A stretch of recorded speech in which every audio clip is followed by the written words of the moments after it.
guys, welcome to Masasi Show. Show. Nah, buat kalian yang belum tahu apa itu Masasi Show adalah mahasiswa-mahasiswi talk show yang akan membahas kegiatan sehari-hari mahasiswa yang mulai dari dalam kampus dan maupun di luar kampus nih. Nah, aku Andrea yang akan nemenin kalian selama 30 menit ke depan. Pada episode pertama ini, kita bakal ngangkat tema yaitu pengembangan potensi diri melalui kegiatan di luar kampus.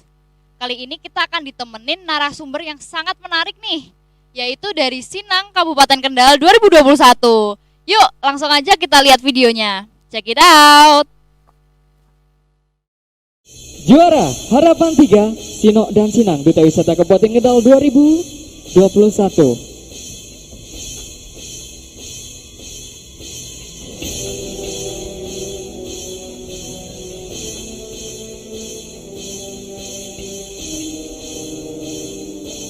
Dan untuk Sinang Nafi Kurnia, Kecamatan Boja, selamat kepada Harapan 3.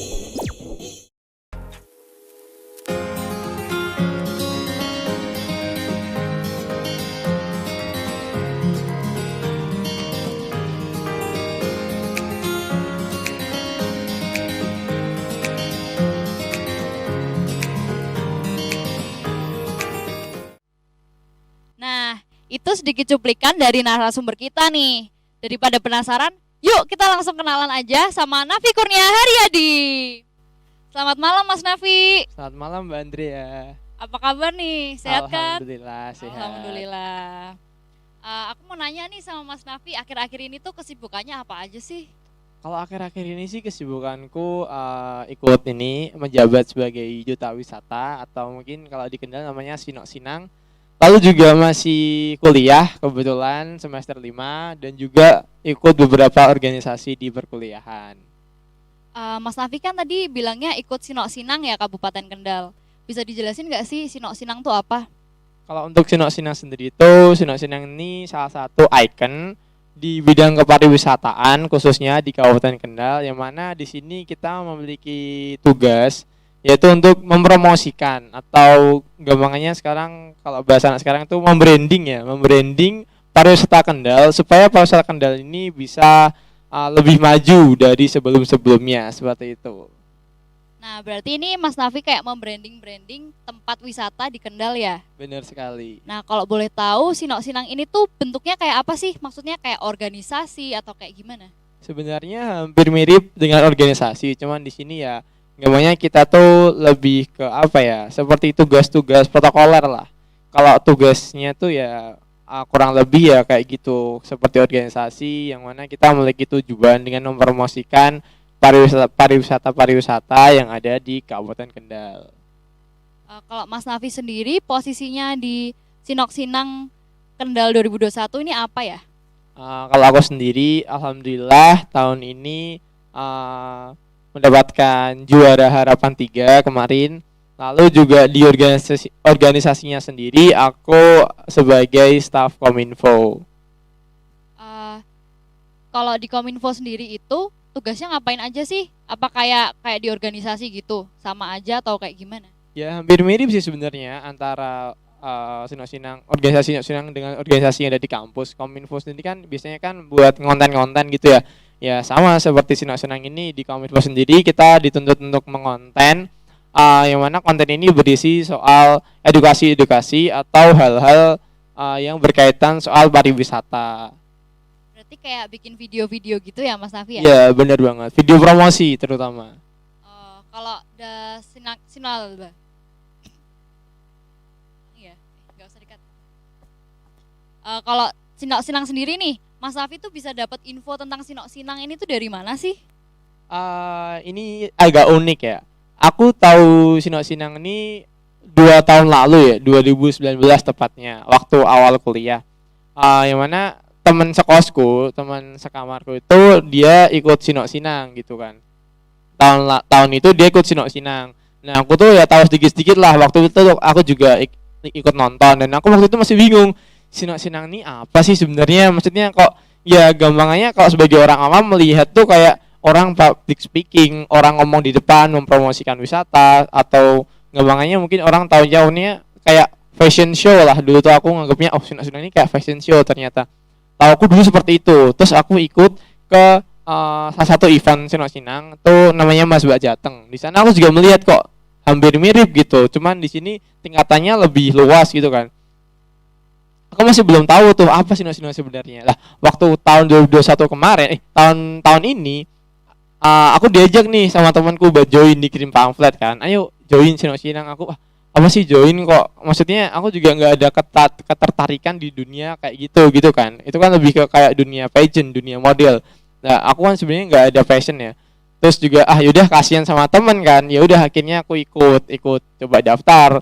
Tauku waktu itu aku daftar ya udahlah menuhin kuota aja, gampangannya kayak gitu kan. Ternyata aku ditunjuk sebagai perwakilan kecamatanku, kecamatan Boja.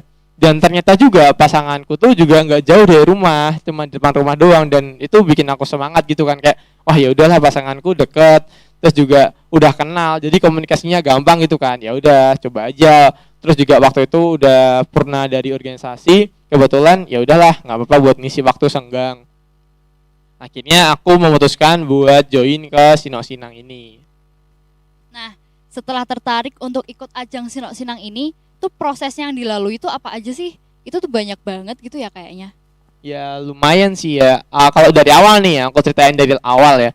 Pertama tuh dulu pendaftaran administrasi, yang mana di sana kita menyertakan foto diri, ya disuruh kayak model gitulah, gampangnya kayak ya model-model gitu. Terus habis itu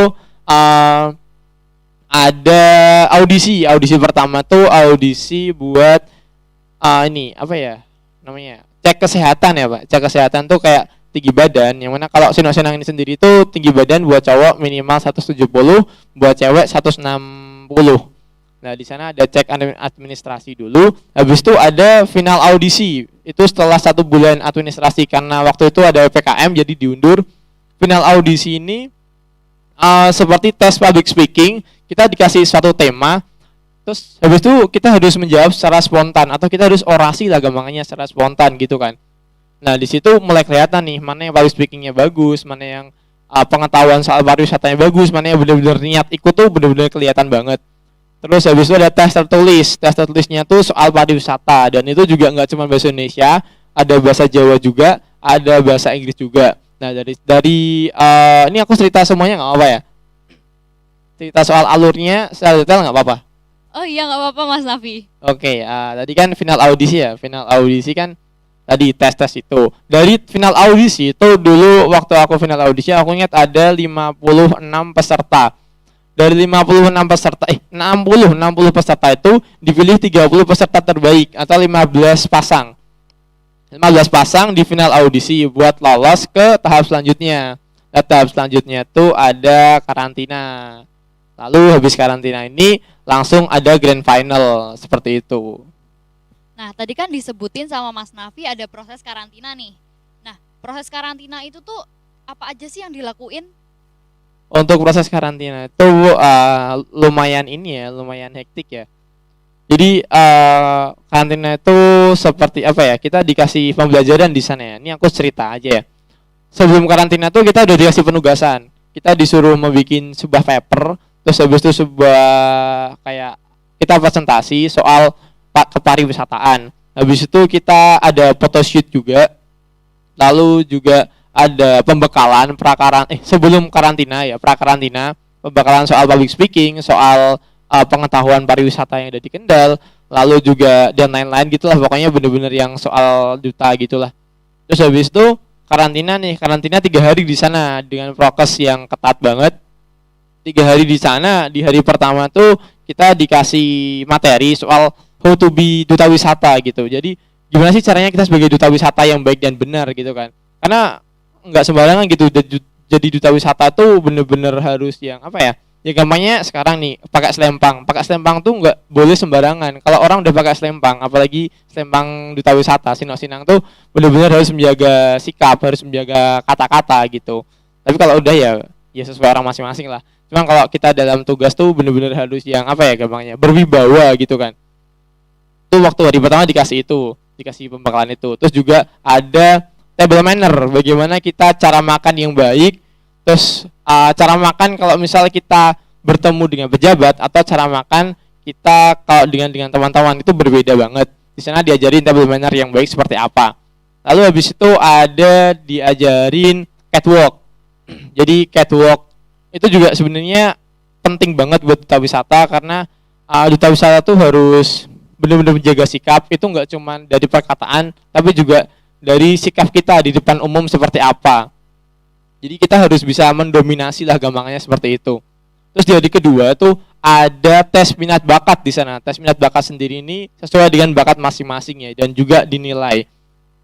Lalu juga ada latihan nari buat grand final. Jadi di grand final ini kita latihan nari yang mana tuh cuman dipersiapkan 3 hari doang, 2 hari malah, benar-benar 2 hari. Itu latihan waktu latihannya tuh jam 11 malam sampai jam 1. Jadi benar-benar kita waktu karantina tuh benar-benar capek banget karena waktu tidur kita juga cuman mungkin sekitar 5 sampai 4 jam doang gitu. Karena kita selesai acara jam 12, jam 6 pagi harus bangun lagi dan kegiatan lagi full.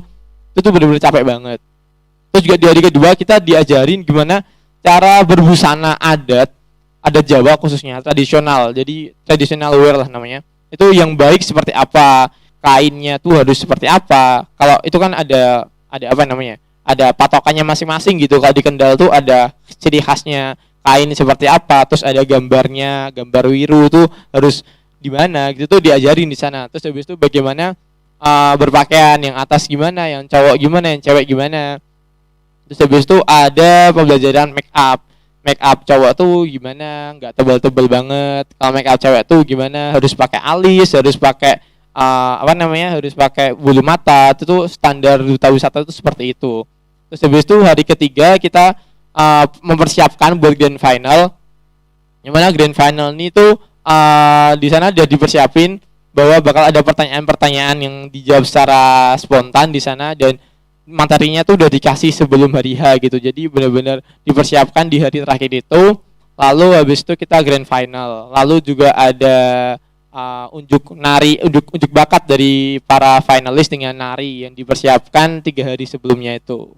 Seperti itu sih kalau karantina kurang lebih.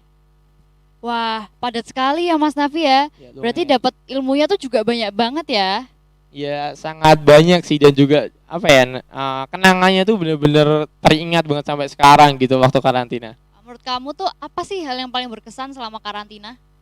Hal yang paling berkesan tuh waktu karantina ini sih, waktu kita dapat keluarga baru. Jadi kan di sana tuh bener-bener orang-orang baru, orang-orang nggak kenal. Apalagi aku ya, aku kan bukan orang Kendal yang bener-bener Kendal. Aku cuman numpang tinggal di Kendal doang, tiba-tiba dapat teman-teman orang Kendal yang mana aku juga baru tahu waktu senang itu, dan benar-benar itu dapat keluarga banget, dapat relasi banget, dan benar-benar wah kacau deh pokoknya rasanya tuh. Terus juga ini sih 3 hari kita kayak gampangannya enggak istirahat cuma 4 jam, tapi kita nggak pernah kehilangan semangat gitu. Capek iya, tapi semangat tuh pasti masih ada gitu kan. Pokoknya benar-benar terkesan banget lah karantina ini. Nah, tadi kan disebutin tuh habis karantina tuh kan babak selanjutnya adalah grand final kan. Bener nah, banget. Grand final tuh ngapain aja sih? Prosesnya tuh ngapain aja di dalam panggung situ? Buat grand final tuh, jadi di sana tuh pertama nih ya, kalau buat finalis ya, tuh kita pertama namanya apa ya? Kita perkenalan diri ya gampangnya, perkenalan diri. Terus kita catwalk nih. Pokoknya perkenalan diri di situ. Perkenalan diri, nomor berapa, asal dari mana. Udah nih dibarisin lagi kan di tengah itu waktu udah di grand final. Habis itu ditunjuk nih 10 besar terbaik pertama. Nah, 10 besar terbaik ini didapat waktu karantina. Jadi waktu karantina tuh semua kegiatan dinilai. Dari makan, dari ketepatan waktu, dari catwalk, dari tata busana, dari public speaking, semuanya tuh dinilai. Dan kita nggak tahu siapa yang nilai. Pokoknya semua dinilai sama juri-juri yang udah dipercaya. Nah, waktu grand final dipanggil tuh 10 besar terbaik. Nah, 10 besar terbaik di sini langsung disuruh orasi. Orasinya soal apa? Soal membranding pariwisata sesuai dengan apa ya, sesuai dengan pikiran masing-masing lah, sesuai dengan opini masing-masing. Di sana kita disuruh orasi soal promosi pariwisata. Habis orasi kita balik lagi nih ke backstage. Terus ya istirahat gitu, ada penampilan banyak dari teman-teman sanggar. Lalu dipanggil lagi nih 10 besar tadi. Lalu ditunjuklah 6 besar terbaik gitu. 6 besar terbaik ini yang mana dari juara 1 sampai harapan 3. 6 besar terbaik ini dipanggil, tapi belum disebut tuh title juaranya. Udah dipanggil di atas panggung, langsung kita disuruh maju berpasangan, dua orang dikasih pertanyaan yang sama. Jadi di sana satu pertanyaan buat 2 orang dan itu jawab pergantian. Nah, di sini juga apa ya? Pasangannya tuh random gitu loh, enggak pasangan yang waktu kita karantina gitu. Tiba-tiba dapat pasangan random suruh jawab pertanyaan bareng, itu udah bener kacau banget. Itu kalau mental nggak siap bener-bener down. Dan juga kebetulan waktu itu aku bener-bener down, aku bingung mikir apa, pertanyaan apa, malah aku kepikiran jawaban dari teman-teman. Jadi aku kebetulan waktu itu maju terakhir ya, aku masuk 6 besar, maju urutan kelima. Urutan pertama sampai keempat tuh pertanyaan tuh aku rasa aku bisa jawab gitu. Waktu begitu aku maju, karena mungkin grogi, nervous juga di depan orang banyak, di depan bupati, di depan para pejabat tinggi di Kendal lainnya gitu kan. Dan juga ada juri-juri yang enggak kentang-kentang, itu jurinya benar-benar berkelas banget. Itu juga kayak apa ya, gampangnya tuh nervous banget lah. Suruh jawab pertanyaan secara spontan. Terus juga aku salah jawab. Terus habis selesai semua finalis jawab pertanyaan, kita disuruh mundur, lah langsung dikasih atau nih juaranya siapa aja gitu. Nah, tadi kan kata Mas Nafi kan grogi tuh. Cara menanggulangi biar kita waktu di panggung tuh nggak grogi tuh gimana sih? Ada tips and triknya nggak? Wah, kalau itu tipsnya sih sebenarnya banyakin ngomong di depan orang ya. Karena ngomong di depan orang tuh bener-bener sangat melatih kita buat berani ngomong di depan kayak sinok-sinang gini lah di depan panggung. Karena kan kebetulan aku juga alhamdulillah juga udah punya apa ya, gampangnya sangu gitulah. Waktu organisasi sering ngomong, sering rapat juga di depan orang, walaupun mungkin online atau ya mungkin orang-orang dikit doang, tapi seenggaknya itu juga menjadi apa ya, sangu aku waktu sinok-sinang ini. Dan juga kalau buat ngatasin nervous ya apalagi grogi gitu, yang penting tenang aja sih. Kita tahu apa yang ditanyain dan jawaban apa yang bakal kita omongin tuh bener-bener harus dipikir. Jadi kita mikir dulu baru ngomong. Soalnya kebiasaannya tuh gini, kalau misal orang-orang nervous ya tuh biasanya mereka tuh ngomong dulu sambil mikir. Lah itu yang bikin kata-katanya tuh belibet gitu loh. Lah tipsnya tuh ya kita harus mikir dulu, diam sejenak. Kalau aku dikasih tips waktu karantina tuh kayak gitu. Jadi kita diam sejenak, dengerin tanyanya apa, dengerin disuruh apa, dipikir pelan-pelan, mungkin 5 detik lah, jangan lama-lama. Terus habis itu baru kita ngomong. Lah nanti tuh kalau kita udah punya, gampangnya punya inti apa yang kita omongin tuh pasti akan ngeflow gitu loh. Jadi omongan tuh bakal ngeflow sendiri. Kalau buat mental ngomong depan orang sih ya itu harus banyak latihan sih. Harus banyak latihan ngomong depan orang, jangan takut, jangan grogi, harus pede banget. Kalau buat pertanyaan sendiri nih, pasti banyak banget teman-teman yang kepo juga nih tentang ini. Itu tuh sebenarnya pertanyaannya tuh udah diajarin dulu nggak sih sebelumnya, kayak kisi-kisinya, apa pertanyaan yang bakal ditanyain gitu? Kalau untuk grand final ya, jujur buat pertanyaan yang 6 besar itu benar-benar kita nggak ada yang tahu. Itu dan tiap tahun pun berbeda-beda gitu, tergantung juri mau tanyain apa. Dan itu kan kita kayak ngambil di apa ya namanya, ini loh, tau gak sih tempat kayak akuarium yang bulat, terus kita suruh ngambil, terus bisa dikasihin. Itu bener random banget, kita nggak tahu pertanyaan apa. Cuman kembali lagi kita sebagai duta wisata tuh harus tahu pariwisata Kendal seperti apa dan masalahnya seperti apa. Jadi ya pertanyaan tuh nggak jauh-jauh dari apa yang udah kita pelajarin di karantina. Yang mana tuh kayak flashback aja gitu loh. Cuman bedanya di sini kita ngomong di depan orang banyak secara spontan dan juga udah berdandan rapih. Jadi kita dipaksa buat bisa jawab secara tepat dan cepat. Jadi ya kalau dibilang ada kisi-kisinya apa enggak, sebenarnya ada. Cuman karena kita udah ini ya udah apa ya, udah di depan panggung tuh kadang tuh ngeblank gitu loh. Nah itu aja sih kalau kemarin. Berarti kita tuh harus punya pengetahuan umum gitu ya Mas Safi ya? Bener banget. Apalagi kalau misal duta wisata ya, khususnya kalau aku di Kendal tuh paling enggak duta wisata itu kan mempromosikan pariwisata ya. Jadi ya kita harus tahu lah pariwisata itu apa aja. Terus juga isinya apa aja, masalahnya apa aja, dan juga ya destinasi wisata lah paling enggak minimal kita udah tahu gitu.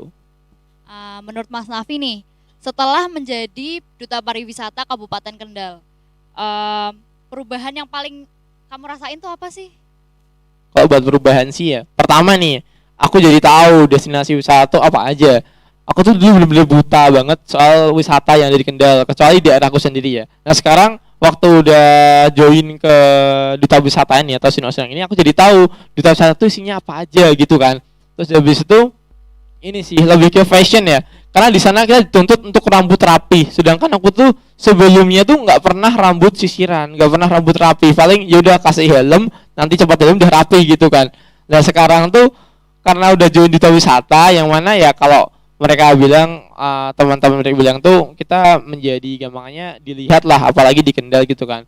Jadi kita harus jaga sikap, jaga fashion, terus juga tahulah seperti apa kalau misal cowok tuh make up kayak gimana, terus habis itu harus baju dan lain-lain. Kalau misal penugasan apalagi tuh kayak gimana, harus pakai pomade, harus mungkin di hairspray biar rapi, terus disisir dan lain-lain. Jadi bener-bener aku sempat kaget banget waktu rambut harus dipomade tuh, bener-bener kaget banget karena aku selama ini nggak pernah dipomade gitu loh, dan rambutku selalu keriting. Tiba-tiba jadi duta wisata diwajibkan kayak gitu secara nggak langsung, berarti aku harus kayak gitu gitu loh. Nah itu yang bener bingung waktu itu, tapi alhamdulillah karena itu juga kemauanku sendiri, akhirnya bisa lah mengikuti gitu. Nah, semenjak jadi duta wisata ini kan banyak banget nih tugasnya, pasti sibuk kan. Nah, caranya Mas Nafi bagi waktu antara kuliah sama tugas-tugas selama menjadi duta wisata tuh gimana sih?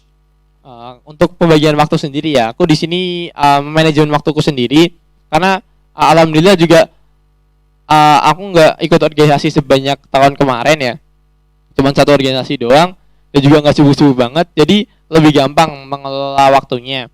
Dan juga penugasan dari duta wisata ini juga terencana gitu loh, jadi ada schedule-nya. Terus juga enggak apa ya, kita tuh banyak orang gitu loh, jadi kalau misal satu nggak bisa di backup yang lain. Dan juga kebetulan penugasan duta wisata itu biasanya kebanyakan tuh di hari libur, bisa hari Sabtu Minggu, Jumat, Kamis, yang mana kuliahku juga waktu itu nggak padat-padatnya gitu loh, jadi masih bisa lah mengelola waktunya, manajemen waktunya. Jadi ya alhamdulillah sampai saat ini masih aman dan nggak ganggu waktu kuliah gitu. Kalaupun misal aku dapat tugas di weekdays atau di hari kuliah, ya aku minta izin ke orang dinas atau ke senior, kalau misal aku masih ada kuliah nih mas, nggak bisa ikut dulu, ntar diganti yang lain, ntar aku di lain kesempatan lagi, seperti itu. Mas Nafi nih kan tugasnya banyak banget nih. Nah, tugas-tugas yang udah pernah diikutin sama Mas Nafi selama menjadi duta pariwisata tuh apa aja sih? Aku pernah ini sih ikut kayak apa ya, kayak membranding, nggak membranding sih, apa ya, membantu tour leader. Jadi itu ada suatu acara kayak asosiasi tour leader se-Jawa Tengah itu berkunjung ke salah satu wisata di Boja. Nah, aku di sana ikut kayak presentasi, dan rencananya tuh di Kendal nanti ada kayak rancangan wisata gitulah gampangannya. Terus juga aku pernah mendampingi Menteri Keolahragaan waktu berkunjung di Kendal bersama Bapak Bupati. Terus juga pernah mendampingi wakil MPR RI yang sempat berkunjung di Kendal itu 2 minggu atau 3 minggu yang lalu, alhamdulillah. Jadi ya alhamdulillah tugas duta wisata itu juga dikenalkan orang-orang yang cukup hebat ya menurutku. Terus juga membuka wawasanku, membuka apa ya, relasi-relasi juga kepada orang-orang yang seperti itu. Wah, lumayan juga ya menjadi duta wisata Kabupaten Kendal. Kita jadi bisa nambah-nambah relasi, istilahnya orang-orang penting ya yang ada di Indonesia. Nah, dari penjelasan-penjelasan yang udah disampaikan sama Mas Nafi tadi, kita bisa nyimpulin nih bahwa kegiatan-kegiatan mahasiswa tuh nggak cuma di dalam kampus aja, tapi kita bisa ikut kegiatan mahasiswa yang ada di luar kampus, dan pastinya nanti bakal banyak hal baik yang juga akan berdampak pada kita. Terima kasih banget nih buat Mas Nafi sama teman-teman yang udah mau nonton Mas Asi Show.